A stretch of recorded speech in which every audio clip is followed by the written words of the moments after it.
שאנשים יראו יותר טוב את הטקסט. I have so much. כן, אבל תסביר לו שהוא צריך להיות מהפודיום לדבר כמיקרופון I have so much to say about Stephen's fascinating talk. In a way, please speak from the microphone there. okay. What, you mean I can't roam around the room? It's great. In a way, we come from a very similar home, declining one, except that it seems that you have always been quite comfortable residing in this home, whereas I flew away from home, only to find out horrifically that I need to come back at a certain point. So, this is the title of my talk. Always where the patient is. I realized being a very active clinician, especially one that takes on complex clinical conditions, and particularly complex depressive conditions, suicidal conditions, I discovered that I need to come back home to understand where the patient is. And indeed, the last decade of my theoretical work, and to a less extent empirical work, has been characterized by trying to rewrite, first and foremost for myself, many of Melanie Klein's dictums in terms that I feel are understandable and conversable, namely social cognitive terms. This is from last year, a paper of mine in the third approach, in a journal belonging to the third approach that is that is yet to be discussed here, probably will by Professor Mills, the humanistic existential approach, Journal of Humanistic Psychology, in which I lay out the principles underlying my work with physicians, especially physicians on the trenches, who are at the front line of dealing with eventualities such as missile attacks, the COVID pandemic, etc., etc., etc. I just said that I am very engrossed with complex psychopathology, especially depression. I will say now that about 50% of my patients in my clinic belong to the medical profession, and I will say that the two are not contradictory.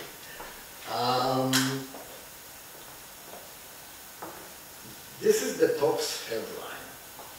This is what I'm going to say, more or less. Stephen has a home. I have a home. I think we share the same home, which is British, psychoanalytic British object relations theory, from where we diverge. That's a fact. It's not something that we can deny. I mean, we can, but as we know, denial is not the most adaptive defense mechanism. I'm thinking a lot about my ongoing, very strong relationship with Eva, which started here in this university in 1999. Eva just came from the United States. She was trained with Edna Fua, among others. Definitely a gun-ho CBT person, and I are coming from psychoanalysis and object relations theory. And still, I think, in my discussions with Eva, despite so many agreements and mutual creations, we can detect those separate homes. But the thing is and I think it was marvelously conveyed in Stephen's talk, is that Eva's home, my home, Adner's home, even Idan's home, to which I will refer later, are invariably the product of social, historical, and cultural circumstances that has very little bearing to the patient that we're trying to decipher, that we're trying to help. It has no clinical bearing. It's extremely important. It's formidably important, but not to the patient, or only indirectly to the patient, where we are the, as we say in statistics, mediators. And that is the fact that we all have homes, on the one hand, and that our theoretical clinical home is so engrossing, and we talk about it a lot, and here Adner has put forth this wonderful gathering about hospitality. On the one hand, and on the other hand, that the patient couldn't care less, more often than not, about our home. This is a smoking gun. It's a sign of the discipline's immaturity. Some would say of the discipline's prehistorical nature.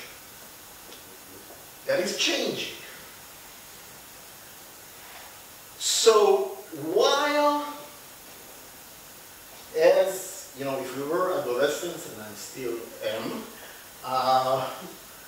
we could fantasize that we could, you know, manically eschew our home and just ignore it altogether. We really can't. It's formidable. I just, despite years within the psychotherapy integration movement and having published quite a lot in CBT journals, have accepted enthusiastically a position as an international editor at the journal Psychoanalytic Psychotherapy, which you probably know, a British journal deeply influenced by that Aristotle. And I did that happily. Home is home. But I'm grateful to my deep-seated contrarian personality style, aka ethical conflict, that constantly propels me to fight against home, because this tension between being in home and unheimlich, outside home, has enabled me to see things that I don't think I could have seen otherwise. And in that sense, given the flawed prehistorical nature of our discipline, I think that hospitality is a reasonable transitional object, transitional space, intermediate stance that can enable this gathering. Now, I will explicate. There is such a thing called assimilated integration. Many of you know what it is, perhaps not everyone. I am forced to go back home. Assimilated integration is one of the big four schools of the psychotherapy integration movement. There are four. The first straightforward one is theoretical integration, which is I am putting forth a theory that encompasses various other theories. For instance, behavior theory and interpersonal psychoanalysis. I'm integrating them, and I am pro-wactel. I'm developing cyclical psychoanalysis. There is such an integrating school. Or I am integrating behavior theory social learning, societal or social theory, and genetics, and I am Marshall Linehan. Marshall Linehan and DBT are not CBT. They were originally construed as integrative. Now this is very difficult to be integrative theoretically, so there are other options. Another option that is almost doesn't exist is the eclectic school that says, I don't want to talk about theory, you have a problem, here's the tool, boom. Arnold Lazarus, other people, almost nobody takes that seriously anymore because we realize that we can not think theoretically. And then there is the common factor approach. What's common to all theories? Empathy, therapeutic alliance. So I'm a common factor integrationalist. That too is not sufficient. You can't build a therapy on common factors.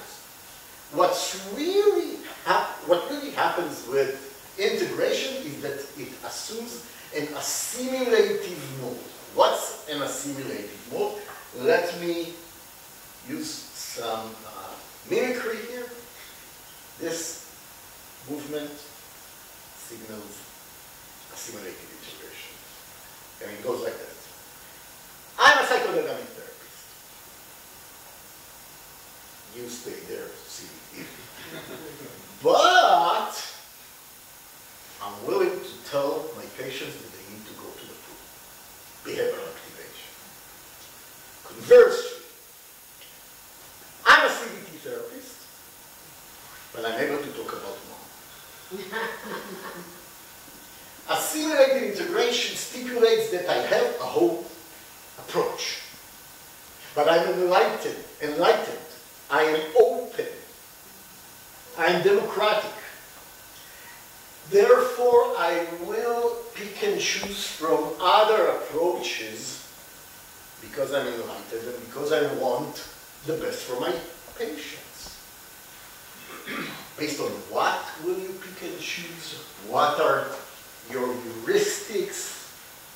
Why this intervention and not that one? That's rarely answered. Why are you CBT or psychodynamic? It's arbitrary. It's what the philosopher Heidegger, the existentialist, called truthness. Or, to apply to Stephen, oy vey. If you weren't Jewish and you weren't British, you weren't Kleinian. Serendipity. And because of that, I have discovered, also through my personal experience, you know that Nietzsche said all philosophy is confession, based on my journey, that by taking your home very seriously, you are distorting everything that's around it. I'll give examples soon. And then you misapply what you think is assimilative integration or behavioral activation, telling my patient to go to the pool. Not only that, you are, by embracing an assimilative integration stance, you are making sure that your home is in stagnation because you are fortifying the way you think about clinical problems. And that also increases the science practice reach, but who cares about science?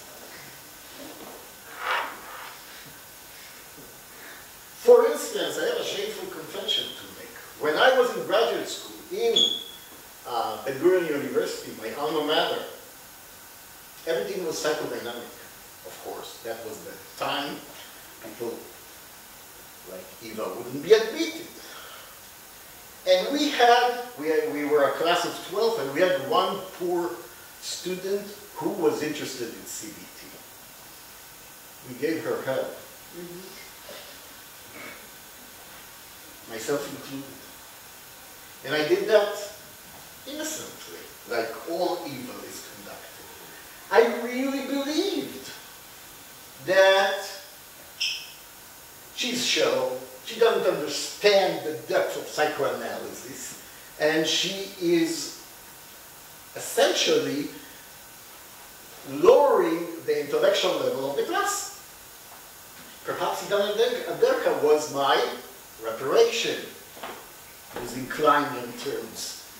Because Idan, who brilliantly absorbed psychoanalytic concepts and was very versed in them, expressed an authentic interest in CBT, and I resonated with that. I encouraged him to escape some hard ways and go to get training in CBT so that I can ridicule him in our other exchanges. Another example, when half of my training was completed here, PhD in Ben-Gurion, 1 year teaching at Bar-Ilan, fighting with Eva about psychoanalysis, and half of my internship in Shalvanta Mental Health Center, our Tavistock then. Very psychoanalytic, very interesting. And then I moved to Yale to do a postdoc with Sid Blatt, who is well known as a psychoanalyst, but also an empirical researcher. And I got my second half of my clinical training at the Yale Child Study Center. What is the Yale Child Study Center? It's a lot of things, but it was also Anna Freud's second home. Home away from home. A makeup of ego psychology, psychoanalytic ego psychology, which I viewed when I was in Israel as, and there are very few more pejorative term than cognitive. Ego psychology, psychoanalytic ego psychology was cognitive. That's how I learned about it here in Israel.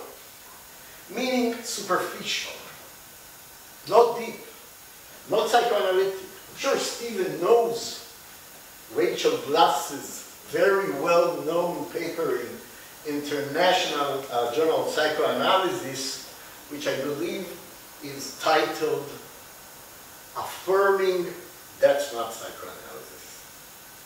What is psychoanalysis? It's a movement that affirms that is not psychoanalysis. And only when I went to Yale Child Study Center and got a kick-butt supervision and started to read Anna Freud and Heinz Hartmann and Chris and Rappaport and the other giants, did I learn that if it's cognitive, it was there before cognitive psychology, that it's profoundly deep.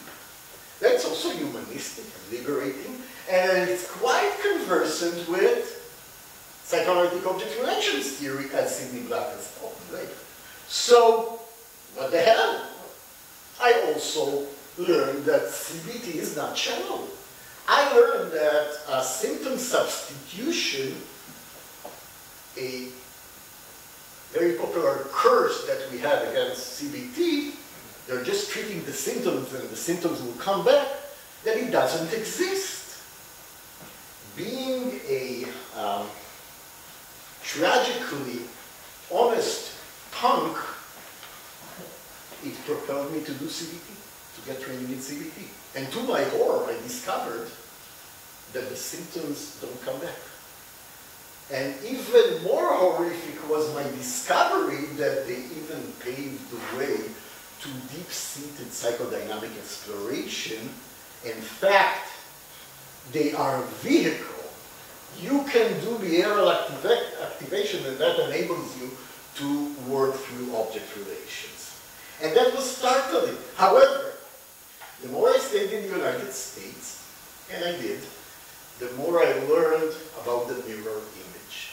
The caricature of psychoanalysis by you folks, by the American clinical psychology establishment. Nonsense such as psychodynamic psychotherapy is about the past, but we are here now. That doesn't alleviate symptoms. for Christ's sake, I know the research. A very impressive body of research demonstrates that it alleviates depression, somatization, recently panic disorder, conduct disorder, you name it, not to mention personality disorder, that it's merely talking about relationship.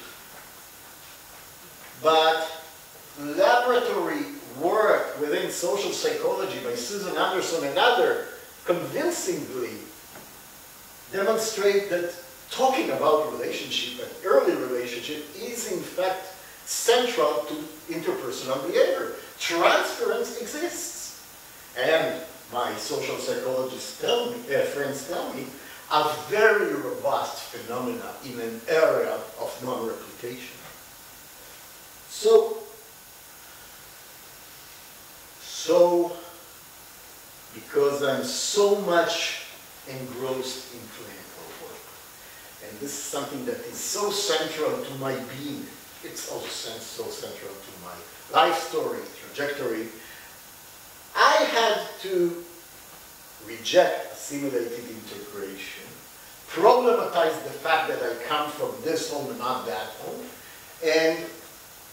and launch a process that eventually I view as accommodative intervention, which I suggest is the fifth type of integration. It is really theoretical integration that develops over time and changes your home view. So definitely my home view was object relation theory. And the first thing, and I'm only recapitulating retrospectively, I wasn't aware that I'm doing that while I was doing that. First thing that I do is I place that within what we know in psychological science. I was trained as a psychological scientist. I have lots of criticism, epistemological criticism about psychological science, but I can understand its merits. And I learned that, hey, psychological science, basic psychological science is highly supportive of many components of psychoanalysis in general, including Freudian, but more specifically, object relations theory.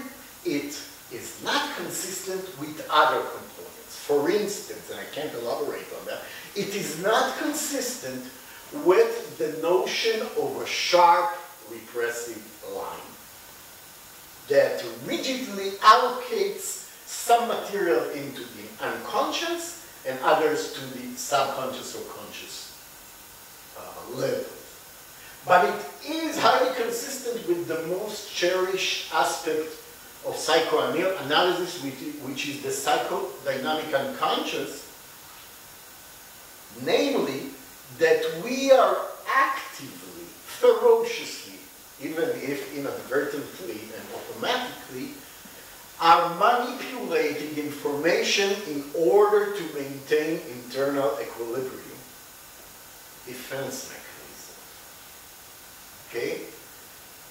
It is highly consistent with the fact that mental representations of self and other object relations are the building block of our personality, and not, rather than obscure alleged traits such as neuroticism and conscientiousness, which are part of the Big Five personality theory, which is the most popular one. But I also realized that the components that survive the scrutiny of science could easily converse with other theoretical components that also survive the scrutiny of science and could enrich object relation theory. For instance, the place of the future in the psyche. There's a marvelous paper by the psychoanalyst Frank Summers, 2003, The Place of the Future in the Psyche. And research in psychology, neuroscience, comparative psychology, all alludes to the fact that how we perceive the future, plays a remarkably strong role in our affect and behavior. The future as an object of desire. That in fact we live for the future even if we are haunted by the past and enact the past in the present. We live for hoped for future selves. And we have some areas in the brain, like Brodmann Area 10, that are particularly allocated to represent the future. And in fact, as the two Londonian scientists, Amati and Chavez, argue, that is what distinguishes us from other species. The ability to create, mathematically, models of the near future. And it's quite amazing that Sullivan said that, Harry Stack, said that already in 1955.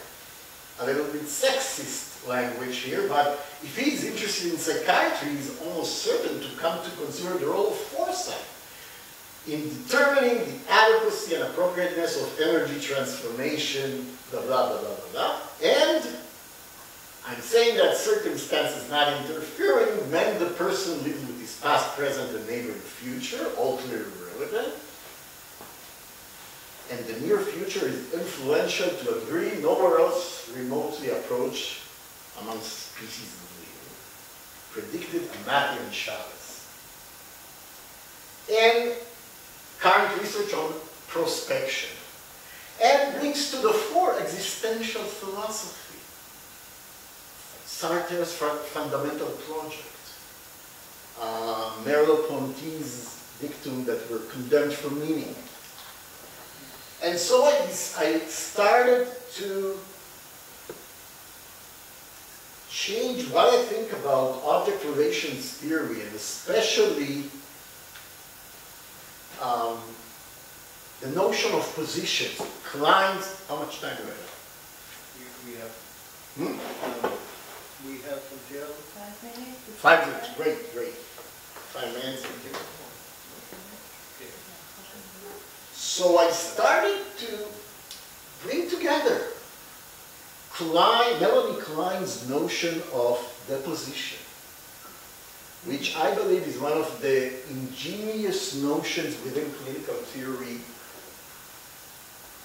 broadly defined, and the existential, philosophical, psychological dictum of the future. Why do I like so much Melanie Klein's notion of deposition? First of all, it took me 20 years to overcome the jargon, bad breast, good breast, the terrible clinical description, semi-sadistic, on deeply seated anxiety interpretations that somehow the patient has to swallow or kill himself or herself. But she was right. The positions, the notion of position is philosophically amazing because it postulates that personality processes work in tandem. Whereas if you read Journal of Personality in Social Psychology or Journal of Personality, you will see a focus on a single trait or process. Personality doesn't work that way. Personality works like in chaos theory, like an attractor. Things converge and they propel you to see the world in that way rather than this way. So in Melanie Klein's terms, what's converged is defenses, anxieties, object relations. I transformed it to affect, broadly defined, because what I call criticism-based emotions, like disgust, shame, guilt, are not less formidable, not less central than anxiety and even sadness or despair. Affect regulatory mechanism no longer distinguish between coping strategy and defenses, because I eschew the sharp repressive line adhered to by Freud, Melanie Klein, Lacan. And mental representations of self and others not only existing in the past, you hurt me, or the present, you're now hurting me, but also in the future. I will arrive to a place where nobody could hurt me. And when that doesn't happen, life has no meaning and I will kill myself. And from this reformulated object relations theory that is highly influenced by existential theory and cognitive science, I am feeling at home doing things away from home. Behavioral activation, cognitive restructuring, role-playing. Recently, I developed a penchant for hypnosis, which I really believe is a psychodynamic object relation practice. Every intervention could be adapted, psychedelics, could be adapted to the way people absorb the world through the lenses of affect, its regulation juxtaposed against who regulates the self in relation to others. And that's how I am working with my physicians. They can't adhere to the psychodynamic setting. Their lives are in havoc. They need immediate solutions to problems that, if not solved, will make their life intolerable. The setting is something that they cannot adhere to. They cancel all the time. They have rotations, unexpected ones, lasting 26 hours. So you have no one to talk to after our rotation. But then again, they are subjective creatures determined to understand their predicament, to understand what in their development had brought them to this hell and has inspired them to embrace it, even though it is hell. A hell, like in Dante Alighieri's play, that they must cross and get out of the other side. So I must work with them psychoanalytically, existentially, humanistically, and definitely using evidence-based CBT interventions. But even more than that, I must do it in a way that there's no distinction between the various interventions. And here is a, I don't know, it's probably not well seen.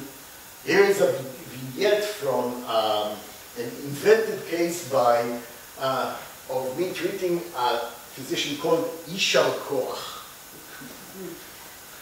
a star oncologist who, I didn't say that here, made a very impressive suicidal attempt, was very depressed. And he says, let me ask you this, how am I supposed to deal with this shit? And he talks about his personal life, his child. This is absolutely insane. I feel like the world is going crazy and I'm the first to be losing my mind. And I'm saying, this is completely overwhelming, no question. I will tell you this though, the way you are handling the situation seems to me like you are not only not losing your mind, that you're actually regaining it. And I'm writing here, this response amounts to positive reframing taken from existential and strategic psychotherapeutic positions, but it also constitutes cognitive restructuring.